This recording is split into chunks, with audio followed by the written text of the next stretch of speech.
All right, we're doing some last minute Halloween preparations. I just finished, and the pattern is below in the comments, 2 pumpkin hats. Here's the leaves. One for the older sister, and that was the dog. Just ignore that sound. And then that's the smaller one for the baby sister. And then I'm going to show you what Grayson's working on. Hang on. Because our theme this year is witches, we have a boiling cauldron with flames. And Grayson has broken out the Halloween candy.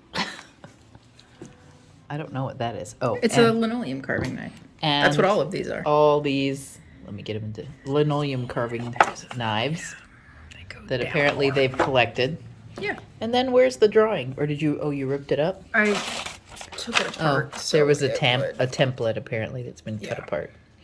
And then, just for the sake, the belly of the pumpkin. And that's it. And now I have to take the dog, because lately it's been gratuitous pics of the dog outside, because he actually asked with his button. Did he?